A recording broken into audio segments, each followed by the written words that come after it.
What's up guys, welcome back to another video. For today's video, I'm going to be showing you guys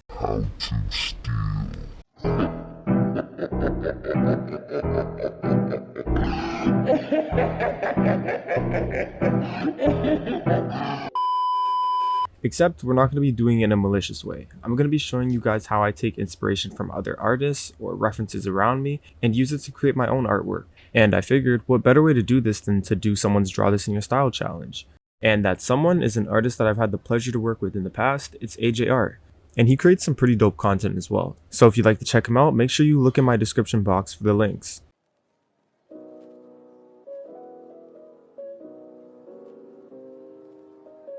So first things first here, I'm starting off with my sketch, and I'm really just trying to figure out what type of pose I want to go for with this character.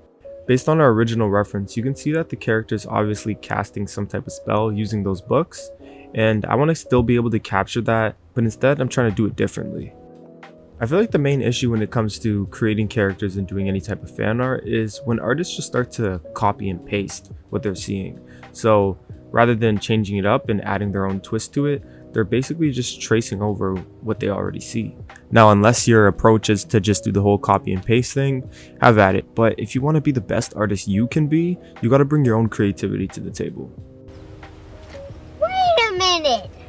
Who are you? Now, what does the quote, "good artists borrow, great artists steal" really mean?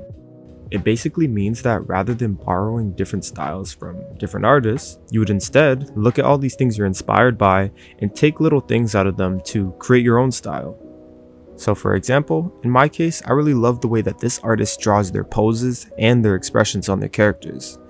And then with this artist, I love the way that they paint their characters, how they're able to mix between the use of soft and hard edges. And even though I'd consider myself inspired by these artists, by no means am I trying to copycat their work or make us look the same. And I'd say that's what Pablo Picasso really meant by stealing art. As for the Draw This in Your Style challenge, I decided to alter the outfit a little bit and make some changes to the scene. So for my version, her outfit's not going to include a skirt, and then also it's going to look like she's extracting this power out of the book. Another thing that I do to steal, I steal from real life. There's a lot of times that I can't find the exact reference that I'm imagining in my head. So what I'll do is I'll take photos for myself and use them. So here you'll see that those hands that I drew are actually my hands. And you can even go as far as taking pictures of your face for expressions. Even sometimes I catch myself taking full body photos for poses, and then if it's a female, I'll just add on, the breast and like the bigger hips. Or even if you know someone with a different body type, get them to do it for you. So yeah, take advantage of what's around you.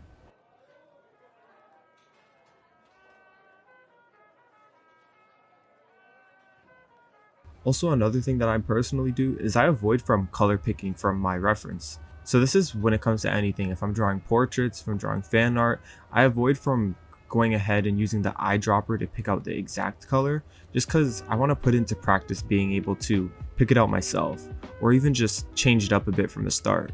So obviously that's something you can do by choice. You don't have to run with it, but I thought it was just worth noting.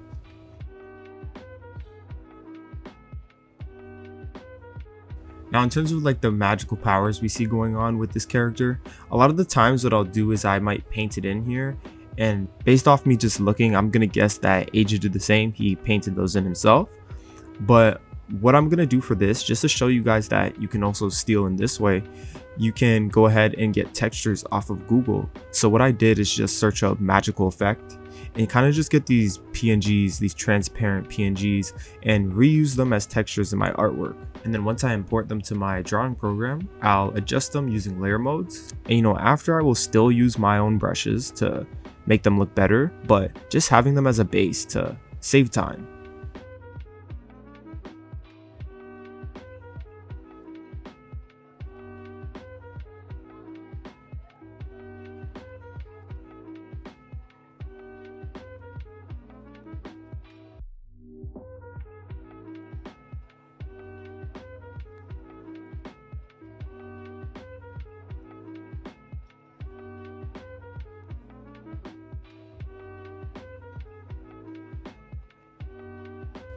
Great, and that pretty much wraps it up here for this video. You can see here that I did a tiny little animation with the eye. This was just an inside joke, so if you know, you know. And if you want to check out the creator, make sure you look in the link in the description. But until next time guys, peace out.